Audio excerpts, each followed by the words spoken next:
José, en la charla que tuvimos anteriormente, estuvimos tocando un tema, y es el tema de Felipe y el etíope.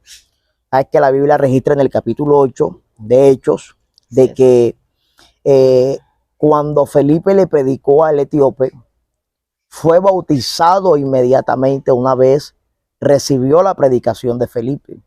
La pregunta como tal es la siguiente: ¿cuánto, qué me impide más que todo? O sea, ¿qué me impide a mí o qué le puede impedir a una persona ser bautizada?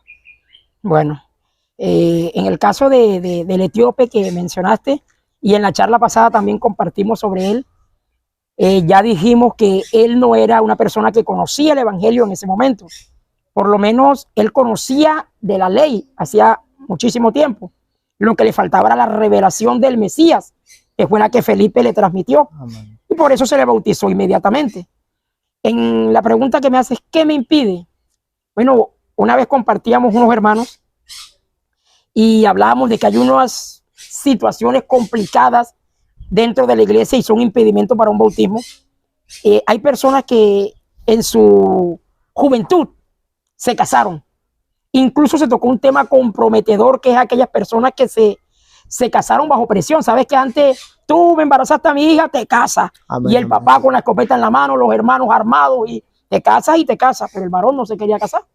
Y bueno, se casó, hicieron ese pacto, y la Biblia dice que un pacto, aunque sea hecho por hombres, una vez ratificado, no hay quien lo invalide. Amén. O sea, ese pacto se validó, pero ellos no lo hicieron a gusto. Y al tiempo quizás se separaron.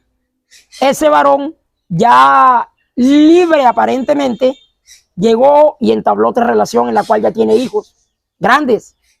Y entonces uno dice, bueno, esa relación está en adulterio, porque ese varón es casado, y es un caso bastante comprometedor. Bastante delicado, sí. Una persona que está en una situación de que de pronto la varona es casada y el varón la conoció ya sí, pero ya se había separado de su marido.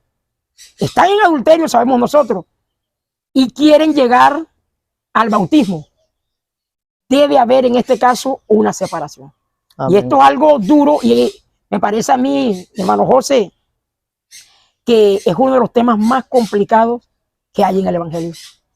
Porque pedirle a una pareja que se separe para poder vivir una vida con Dios, una vida agradable a Dios, tratando de eliminar, de que verdaderamente haya un arrepentimiento de ese pecado, del adulterio, es algo difícil, porque sabemos que hay un lazo afectivo, no solamente con su cónyuge, sino con sus hijos. Sí, Señor. Pero en Esdras tenemos un caso parecido. Cuando el pueblo de Israel o el pueblo de Judá, creo que el capítulo 10 por ahí sí, quiso arreglar su situación con Dios, y Esdras se da cuenta, pero es que esta es la situación. Ustedes están casados con mujeres extranjeras. Hablamos en el caso de la ley, esto era algo reprobado por Dios. Es que ustedes están casados, tienen que despedirlas, o sea, decirles que se vayan con sus hijos. Y ellos, para poder agradar a Dios, tomaron una decisión. Una cosa es leerlo, pero otra es haber vivido una situación tan terrible como esa. La Biblia dice que hubo lloro, hubo lamento, hasta llovió ese día. Terrible, terrible. Y eso no es una cosa que sana a los 3 días. Eso es algo que está ahí, pero por agradar a Dios, muchas veces tenemos que tomar decisiones fuertes, decisiones que nos cuestan. Y ahí es donde se ve la valentía. Aquel varón rico que le dice, Señor, ¿qué debo hacer para ser salvo? Queda registrado por varios de los evangelistas. El Señor le dice, quiero que vendas todo lo que tienes y me sigas. Él quería seguir al Señor, quería ser salvo, pero no quería dejar todo lo que tenía. Y no es que Dios esté en contra de la riqueza, hago ese paréntesis ahí, sino que él quería probar su corazón y que él mostrara que amaba más al Señor que a su riqueza. A veces amamos más nuestra relación que al Señor, y no queremos dar ese paso porque decimos que esto es muy duro. Hay otro caso, y es el caso de estar viviendo en fornicación. Lo que la gente le llama unión libre. Unión libre, porque es que a todos le ponemos nombres bonitos para que se oiga como ya natural y ya lo hacemos como popular. No, yo vivo en unión libre. Y decía por ahí un pastor una vez, no se dice unión libre, se dice yo vivo en fornicación. Tremendo. Yo vivo en pecado, decía el pastor. A veces uno usa eufemismo para que la persona no se vaya a sentir tan... Porque es que hemos llegado a un tiempo en el que al pecado no se le quiere llamar pecado, se le quiere poner, cometí un error, no, pecaste, cometiste un error. Hemos querido cambiarle el nombre a ciertas cosas. Ahora que dices eso, no me salgo del tema, hago un paréntesis. A veces en nuestra propia vida no queremos llamar a nuestro pecado por su nombre. Amén. Entonces decimos, no, es que el Señor conoce mi corazón. Y de pronto nos gusta tomar cosas, pongo un ejemplo, nos gusta tomar cosas y quedarnos con ellas. Y ya sabemos que esa corbata, que ese libro, que esa Biblia es de la varona o del varón, pero no lo necesita. Amén, amén. Y no queremos decir, soy un ladrón. Así es. Sino que no, y a veces, los hermanos tienen y yo no tengo. Y el Señor sabe que mi corazón. No. Amén, así es. Cuando llamamos nuestro pecado por el nombre, nos sentimos confrontados. Es cuando decimos, que yo estoy en fornicación. Si estás en fornicación. Hay un texto que tiene la Biblia por allá, el evangelista Mateo nos lo registra, en el capítulo 3, en el verso 6. Y dice, y venían a Juan confesando sus pecados. Amén. Para ser bautizados. Y nosotros sabemos que el acto de confesar en sí solo no significa arrepentimiento. Amén. Lo que significa arrepentimiento es confesar y apartarnos. Hay un texto que a veces como que lo leemos a media, y está por allá en Proverbios 28:13, si la mente no me falla, y dice que el que reconoce su error, pero se aparta, alcanza la misericordia. Pero dice que el que se aparta, no solamente el que lo reconoce. Amén. Y ahí dice que confesaban, pero nosotros entendemos que no solamente era confesar verbalmente, sino que había un alejamiento de ese pecado. Entonces, en el caso de las parejas que viven en fornicación o en unión libre, hay dos pasos principales. Uno, que ellos arreglen su situación. ¿Cómo? El matrimonio. Llegando al paso del matrimonio y después sí pasen al bautismo. Y la otra sería que tuvieran separación de cuerpo hasta que hayan llegado al bautismo. Ahí sí ya vuelven a unirse en uno y estarían libres de ese pecado. Sabemos, José, de que en este asunto lo que se trata de buscar es la mayor perfección posible. Sí. No intentando agradar al hombre, sino intentando siempre agradar a Dios. Así. Pasa muchas veces, por ejemplo, de que llega la pareja, llegan juntos al Señor, y digamos de que esto también puede impedir que una persona sea bautizada. El hecho del ejemplo que voy a colocar, que es muy común. Ejemplo, llegan los dos a la iglesia, hombre, mujer, viven en pareja, de pronto tienen hasta hijos, se entregan al Señor.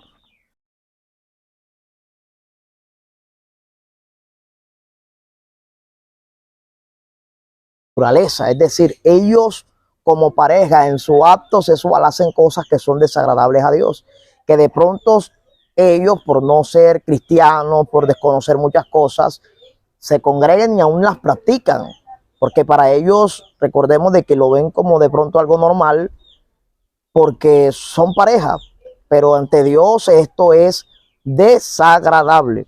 Así entonces es. Resulta de que ellos se convierten, están buscando del Señor, pero esta parte también es importante, de que ellos agraden a Dios en todo, o que estén agradando en todo a Dios, ya que una pareja que aunque se esté congregando, quiera ser bautizada, tiene sexo o intimidad contra naturaleza, vamos a llamarle, no le agrada a Dios, y esto también impediría que la persona pues reciba ese bautismo. Ocurre algo, creo que habíamos tanteado un poquito este tema, creo que en la charla pasada. Hay algo que hay que aclarar, y es que de pronto la persona no va a ser perfecta. Amén. Pero sí hay temas que nosotros como líderes, José de la Hoja, a veces parece que se nos olvida que hay que tocarlos dentro de las iglesias y nos dedicamos a decir Dios te va a bendecir, Dios te va a sanar, Dios te va a hacer esto, y en la instrucción a veces hay temas en los que no queremos tocar. Amén. Porque hay unos tabú. Y no es que ahora vamos a tener que pedirle a la persona que esté ya flotando y que tenga todos los dones. No es tanto, pero ese tema es llamativo porque es muy común y no vamos a entrar en detalles porque este es un tema sobre el bautismo. Amén. Pero parejas, por ejemplo, teniendo lo que se conoce como sexo anal, algo que es contra naturaleza. y otros tipos de prácticas extrañas que son más del mundo, más introducidas por el mismísimo diablo, que son contra naturaleza. Amén. Y a veces lo están haciendo inocentemente, como somos pareja, pero es bueno que más que todo se lleve desde la capacitación que los pastores dan, Amén. para que las personas tengan claridad en esto. Hay un punto que sí tenemos que tocar aquí y son las llamadas recaídas. Amén. Hay personas que llevan 8, 9, 10 meses congregándose y ya solicitan el bautismo, pero le hemos visto que en este periodo ha sido un mes congregándose y medio intentando hacer las cosas bien, otro mes en el mundo, y luego otro mes y así sucesivamente, y vemos que no hay una estabilidad. Sería riesgoso, y vuelvo a tocar algo que compartíamos, José de la Hoz, por allá en la primera charla, y es que el pastor debe estar muy, muy atento a ciertos movimientos de las personas en este periodo, porque se trata de que él va a ser un representante del evangelio una vez bautizado. Y no podemos nombrar un representante que está presentando este tipo de falencia, porque lo más probable es que va a ser que vituperen, como dice Romanos, de Cristo y de su santa iglesia. Ahora, no hay una completa seguridad nunca en que una persona que bautizamos, aunque le estemos viendo frutos, aunque veamos que no ha tenido recaídas frecuentes, que no está en estado de fornicación y de adulterio, de que no va a fallar. No, no hay una completa seguridad y eso lo tenemos que tener también claro. Pero por lo menos tratemos de minimizar de que pueda ocurrir esta situación. De hecho, José, estamos tocando precisamente eso. O sea, ¿qué me impide a mí ser bautizado? Porque Sí. una persona que está presentando todas estas falencias, hombre, tiene que reconocer. Digamos, Claro. hay bautizo el otro mes. El otro mes hay bautizo. Bueno, los que se van a bautizar ya saben, los que han recibido las clases ya saben.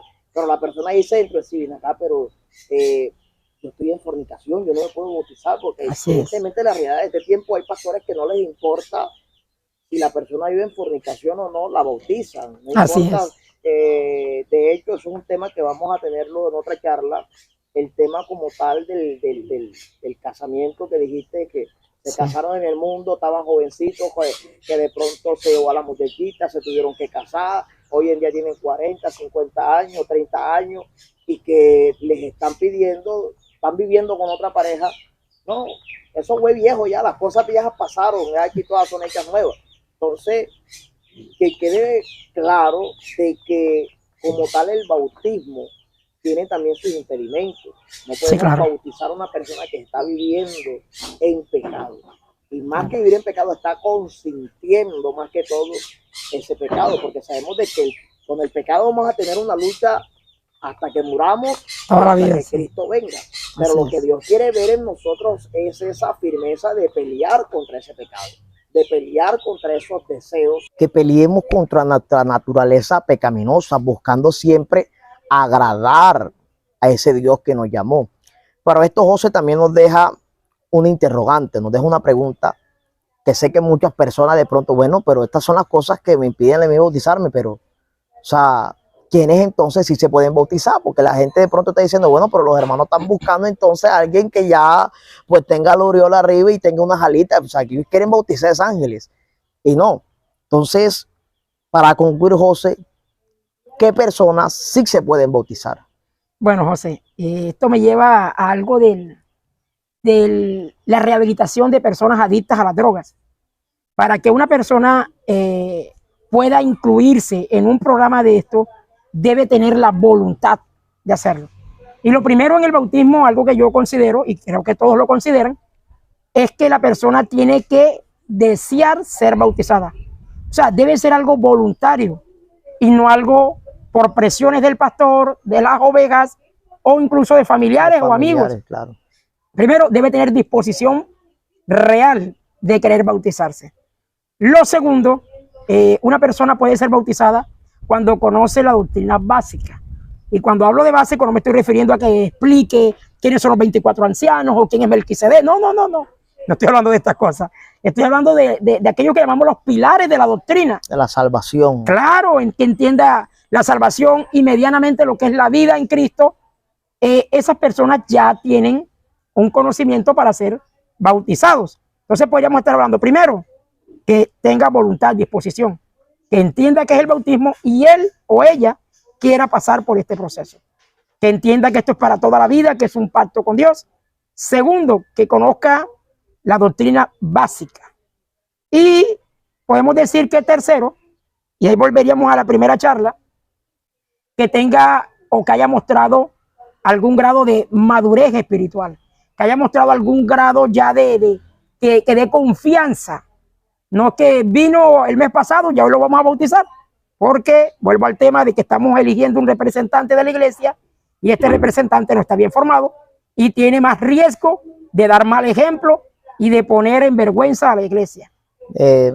Aparte de que pronto van a dar un mal ejemplo y todas estas cosas, José, pasa de que se ve mucho dentro de la iglesia lo que es la fiebre cristiana. Sí. Hay gente que le da fiebre de ser cristiano. Sí, sí, y tú sabes que la fiebre da, pero se te quita.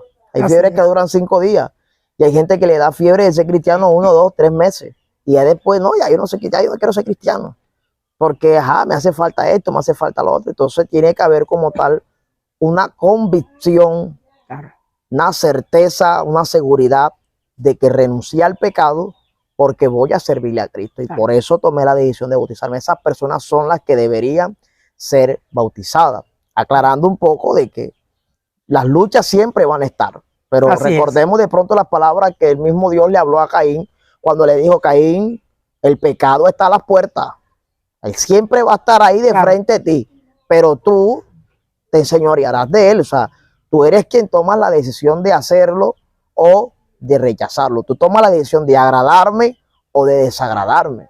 Entonces, pienso yo que las personas que, con todo lo que hemos hablado, José, que pueden recibir el bautismo son las personas que han tomado la decisión de agradar a Dios. Ese es como una definición. Hay algo también que deberíamos aclarar, y es que no se trata de imponer reglas sobre el bautismo, porque no somos quien, José de la O, para imponer reglas a nadie. Amén. Se trata de dar como algunas recomendaciones, y entre una de esas sería bueno de pronto detener un poco el bautismo de una persona que está bajo presión social.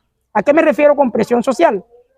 Nosotros estamos ya saliendo de un periodo que llamamos la pandemia del COVID-19, y muchas personas en el periodo donde el COVID estaba en su apogeo: hermano, ¿cuándo van a volver a abrir las iglesias? Amén. Hermano, yo quiero hacer esto. Y muchas personas que estaban ya asistiendo: yo quiero bautizarme. Pasó mucho en el año 90, el siglo pasado, cuando comenzó la guerra con Irak, entre Estados Unidos e Irak, la primera guerra del Golfo, que mucha gente empezaron a golpearse y yo quiero a Cristo porque el mundo se va a acabar. Había una presión social, y mucha gente que llegó en ese momento y se bautizó a la ligera porque tenía una presión social, hoy no está militando. Amén. Hoy está apartado porque no había una convicción. Lo hicieron por miedo. Por miedo. Y el miedo no es un buen motivo para bautizar a una persona, porque el miedo se pasa. Amén. ¿Quiénes se pueden bautizar? Los que ya dijimos, que tengan algún grado de madurez, que hayan mostrado algún fruto de arrepentimiento. No es que va a ser la perfección en pasta, pero sí que haya mostrado algo. Lo otro, que tenga una edad, no la imponemos nosotros, pero por lo que hemos visto socialmente, debe ser una edad promedio entre unos 14, 15 años mínimo, porque ya a partir de ahí cualquier edad, pero no bautizar niños, porque ellos todavía no tienen una seguridad de lo que quieren ser. Amén. Entonces, José Berrío, resumiendo todo lo que hemos hablado del bautismo, ¿podríamos concluir con qué? Bueno, la primera charla tocamos mucho el tema de la edad. Tratamos mucho el tema de la edad, o fue en la segunda, si no estoy mal. En la primera. En la segunda. En la primera hablamos de la importancia del bautismo. Amén, amén, amén. ¿Y el bautismo es necesario para la salvación? Sí. Sí es necesario para la salvación. Aclaramos que hay unos casos excepcionales donde la persona conoció al Señor hoy, y digamos que a los 2 meses falleció.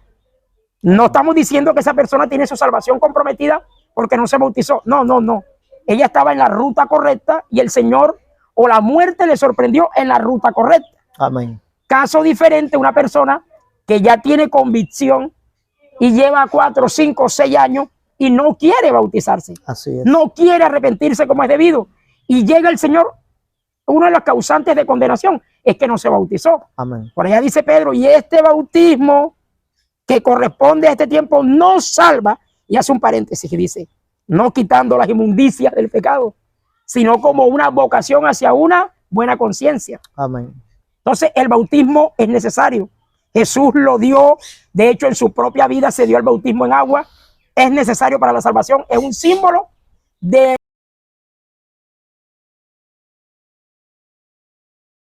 por el arrepentimiento que ya hubo. O sea, es un símbolo de que pasamos a una nueva vida porque hemos sido perdonados. Los pecados que hemos cometido han sido perdonados por nuestro arrepentimiento y nuestra conversión. Ojo, aclaro esto, el bautismo en este caso viene siendo el símbolo de que hemos sido perdonados, siempre y cuando haya habido un verdadero arrepentimiento y una verdadera conversión. Ahí aclaramos esa parte. Amén. Que era la parte de la primera parte que dimos, la primera charla. Sí es importante, claro que sí. Y que hay unos casos excepcionales, algunos mencionan, y aquel malhechor en la cruz, claro, él es uno de los casos excepcionales. No se le podía bautizar en la cruz o bajarle a discípulos que están escondidos, vengan, que necesitamos bautizar aquí a otros. Amén, no, amén. no. Amén, amén. En la segunda charla hablamos de la edad para bautizarse, hablamos de la edad cronológica física y hablamos de una edad espiritual, o sea, de tiempo de estarse congregando. Más que todo de la madurez. Más que todo hablaríamos de madurez.